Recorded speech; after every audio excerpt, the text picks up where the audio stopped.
वंदे मातरम बच्चों। आज हम इस वीडियो में कक्षा 10 विषय विज्ञान का पाठ 4 कार्बन एवं उसके यौगिक का भाग 3 आखिरी भाग पढ़ेंगे। मुख्य बिंदु, कुछ कार्बन यौगिक कौन कौन से? तो एथेनॉल, एथेनोइक एसिड, साबुन एवं अपमार्जक और बहुविकल्पीय प्रश्न। एथेनॉल ये अल्कोहल का पहला सदस्य है ना। दूसरा सदस्य एथेनॉल है ना, मेथेनॉल होता है पहला। एथेनॉल के गुणधर्म। एथेनॉल कक्ष के ताप पर द्रव अवस्था में पाया जाता है। शुद्ध एथेनॉल रंगहीन होता है। एथेनॉल का गलनांक 156 केल्विन होता है। एथेनॉल का क्वथनांक 351 केल्विन होता है। ये पानी में घुलनशील है। एथेनॉल एक उत्तम विलायक है। विलायक मतलब उसमें घोलने की क्षमता। जैसे पानी एक उत्तम विलायक है, जैसे एथेनॉल भी कार्बनिक यौगिक है जो उत्तम विलायक की तरह जाना जाता है। यह ज्वलनशील पदार्थ है। कैसा है? ज्वलनशील पदार्थ। एथेनॉल के उपयोग। एथेनॉल का उपयोग उद्योगों में विलायक के रूप में होता है। इसका उपयोग tincture, iodine, cough syrup, tonic आदि औषधियों में होता है। इसका उपयोग वार्निश, इत्र जैसे सुगंधित पदार्थ बनाने में भी होता है। इसका उपयोग संक्रामक नाशक के रूप में, चोट को साफ करने में, ड्रेसिंग में भी होता है। एथेनॉल का उपयोग नशा युक्त पदार्थ में न हो, इस कारण उसमें जहरीला पदार्थ मेथेनॉल या कॉपर सल्फेट जैसे पदार्थ मिलाए जाते हैं। 5% जल वाले इथेनॉल के विलयन को रेक्टिफाइड स्पिरिट कहते हैं। रेक्टिफाइड स्पिरिट का उपयोग तुमने देखा ना, हमारे शरीर के बाहरी हिस्सों को जंतु मुक्त करने के लिए किया जाता है।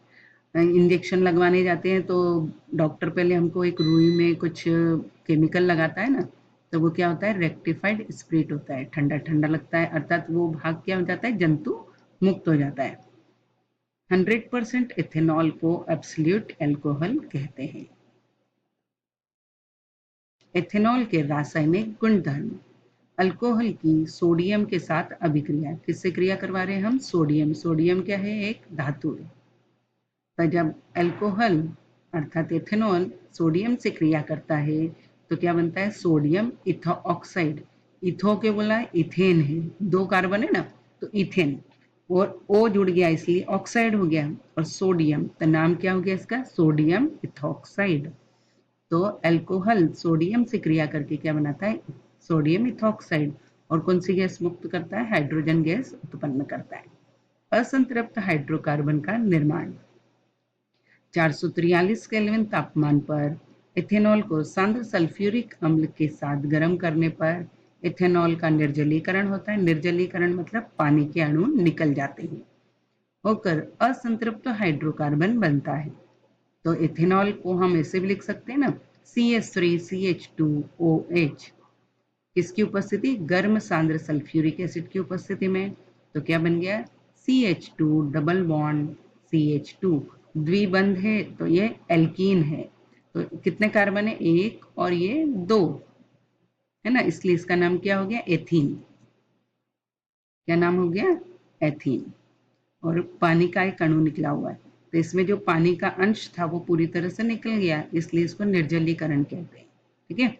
और ये संतृप्त हाइड्रोकार्बन है ना, एकल बंध है कार्बन कार्बन के बीच में, जबकि यहाँ पे क्या है? द्विबंध है। असंतृप्त हाइड्रोकार्बन बनता है। Ethanoic acid. एथेनोइक अम्ल के गुणधर्म। इसका सामान्य नाम एसिटिक एसिड है। इसका अणु सूत्र है CH3COOH। यह भी पानी में घुलनशील है, रंगहीन है तथा तीव्र गंध वाला द्रव्य है। शुद्ध एसिटिक एसिड का क्वथनांक 290 केल्विन होता है, इसलिए ठंडी जलवायु में यह क्या हो जाता है? जम जाता है, इसलिए इसे ग्लेशियल एसिटिक एसिड कहते हैं। बर्फ की शिलाओं को क्या बोलते हैं? ग्लेशियल बोलते हैं ना, इसलिए इसको ग्लेशियल एसिटिक एसिड भी कहते हैं। कार्बोक्सिलिक एसिड अम्ल जो है दुर्बल अम्ल है। ठीक है। प्रबल अम्ल कौन कौन से? तो HCl, H2SO4, HNO3 है। इथेनोइक एसिड के उपयोग। एसिटिक एसिड के 3 से 4% वाले विलयन को सिरका या विनेगर कहते हैं। सिरके का उपयोग करते हैं ना, अचार में, सब्जियों में भी डालते हैं, चाइनीज में भी डलता है। वो वाइट जो रंगहीन होता है ना, पानी जैसा खट्टा होता है वो। तो भोजन में खटास लाने में भी किसका उपयोग होता है? एसिटिक एसिड का, अर्थात सिरके का, विनेगर का। अचार भोजन को परिरक्षित रखने के लिए भी इसका उपयोग होता है। प्रयोगशाला में विलायक के रूप में, प्रयोगशाला में उत्प्रेरक के रूप में तथा सफेद लेड या सफेदा बनाने में एथेनोइक एसिड या एसिटिक एसिड का उपयोग होता है। एथेनोइक एसिड के रासायनिक गुणधर्म।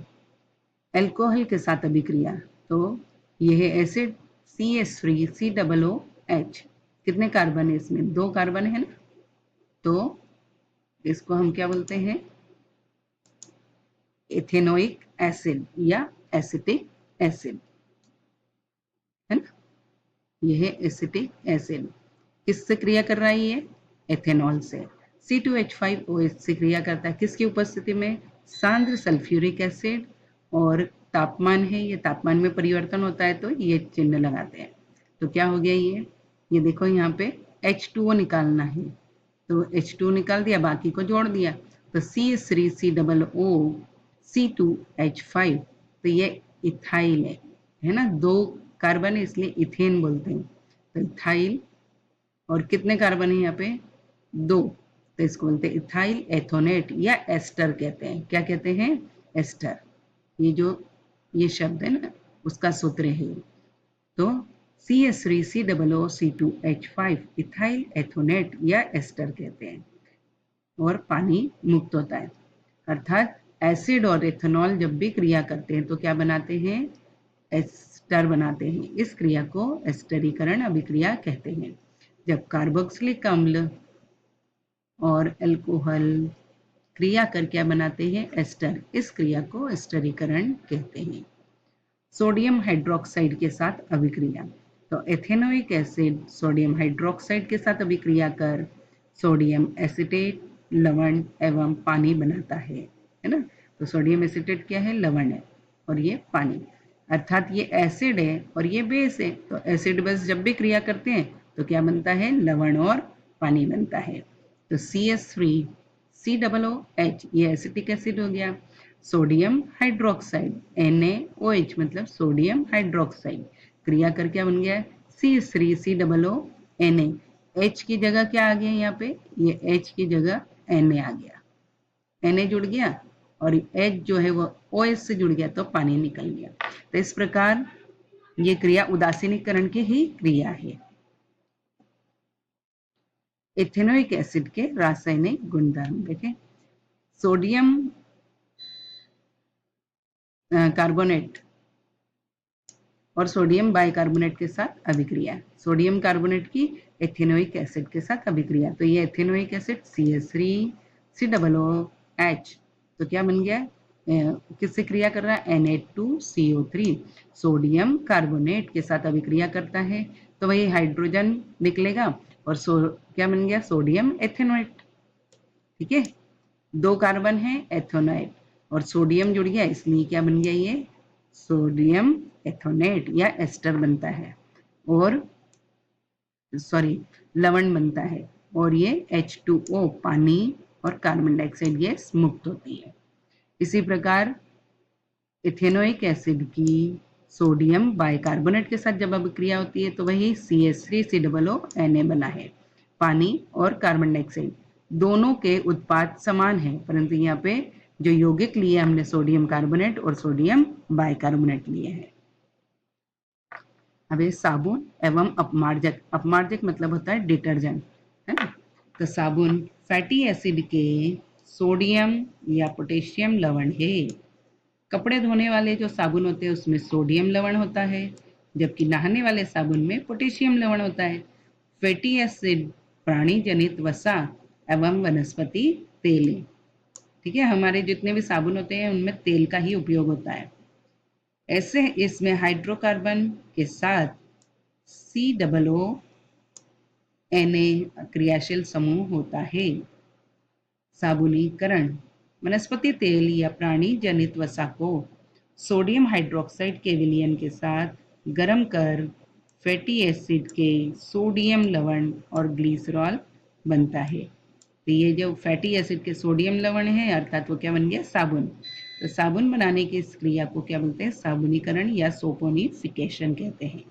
किससे क्रिया होती है, वनस्पति तेल और सोडियम हाइड्रोक्साइड की। तो वनस्पति तेल या प्राणीजनित वसा प्लस सोडियम हाइड्रोक्साइड ये आपस में क्रिया करते हैं। जब इसको गर्म किया जाता है तो साबुन बनता है और उप उत्पाद के रूप में ग्लिसरॉल बनता है ना। तो जो साबुन का अणु होता है ये हाइड्रोकार्बन श्रृंखला है। क्या है ये, हाइड्रोकार्बन श्रृंखला। और उसके क्रियाशील समूह क्या जुड़ा हुआ है, COONA। तो ये साबुन का अणु है। डिटर्जेंट या अपमार्जक या डिटर्जेंट है ना। लंबी कार्बन श्रृंखला वाले सल्फोनिक एसिड या अमोनियम के लवण होते हैं। सल्फोनिक एसिड या अमोनियम के लवण होते हैं। डिटर्जेंट में हाइड्रोकार्बन के साथ कौन सा ग्रुप होता है, SO3Na सल्फोनिक एसिड का ग्रुप होता है, क्रियाशील समूह होता है। डिटर्जेंट कठोर जल में झाग देता है। क्यों देता है, क्योंकि कठोर जल में कैल्शियम और मैग्नीशियम के लवण होते हैं। जैसे धातु आयन डिटर्जेंट के साथ अवक्षेपित नहीं होते। अवक्षेपित मतलब वो उसके साथ घुलकर अवक्षेप नहीं बनाते हैं, कण नहीं बनाते हैं। जो विलय लवण है, कैसे हैं ये, विलय मतलब पानी में घुले हुए रहते हैं। तो विलयन में स्थित रहने के कारण प्रक्षालन के समय, प्रक्षालन मतलब धोने के समय, जब कपड़ा धोते हैं या हाथ धोते हैं के लिए इसकी आवश्यकता अधिक होती है ना। तो डिटर्जेंट का उपयोग नहीं होता है, आवश्यकता से अधिक डिटर्जेंट का उपयोग नहीं होता है, यानी कम मात्रा में ही उपयोग में आते हैं। और तुमने देखा होगा ना कि डिटर्जेंट हम थोड़ा सा लेते हैं तो भी कितना झाग हो जाता है पानी के अंदर। इस कारण डिटर्जेंट का उपयोग क्या हो गया है, बढ़ गया है। यह है डिटर्जेंट का अणु। ये कार्बन की लंबी श्रृंखला है और उसमें ग्रुप कौन सा है, SO3Na है ना। तो सल्फोनिक एसिड ग्रुप है। साबुन एवं प्रक्षालन की, डिटर्जेंट की प्रक्षालन विधि, मतलब कपड़ा किस प्रकार धुलता है अभी देखते हैं। साबुन या डिटर्जेंट की प्रक्षालन विधि कैसी है, समान है। साबुन एवं डिटर्जेंट के अणु के दो सिरे होते हैं। कितने सिरे होते हैं, दो। एक अध्रुवीय सिरा होता है जिसको क्या कहते हैं, पूंछ कहते हैं। एक सिरा लंबी हाइड्रोकार्बन श्रृंखला जिसे बोलते हैं अध्रुवीय पूंछ, जो मेल के प्रति किसकी ओर आकर्षित होता है, मेल के प्रति। और दूसरा जो सिरा होता है क्रियाशील समूह युक्त ध्रुवीय सिरा कहलाता है, जिसको शीर्ष कहते हैं, सिर, और जो पानी के अणुओं के प्रति आकर्षण दर्शाता है। जब मेल या तेलीय दाग वाली सतह पर साबुन या डिटर्जेंट का सांद्र विलयन लगाने पर अध्रुवीय सिरा मतलब पूंछ जो रहती है वो क्या होती है, मेल की ओर आकर्षित होती है, जबकि ध्रुवीय सिरा पानी में रहता है तो पानी की ओर आकर्षित होता है। इस प्रकार दाग के चारों ओर गोलाकार रचना बन जाती है, जिसे क्या कहते हैं, मीसेल कहते हैं। इस प्रकार प्रक्षालक गंदे कपड़ों में से मेल को खींचकर अलग कर देते हैं। फिर हम पानी डालते हैं, है ना, झाग होता है तो पानी गंदा हो जाता है, अर्थात मेल क्या हो जाती है, दूर हो जाती है, क्योंकि मेल के साथ कौन चिपका हुआ है, डिटर्जेंट की पूंछ, और सतह साफ हो जाती है। ठीक है बच्चों, तो कपड़े धोना सीख लिया आज अपन ने, है ना। तो इस प्रकार साबुन और डिटर्जेंट की प्रक्षालन विधि क्या है, समान। धन्यवाद बच्चों, वंदे मातरम।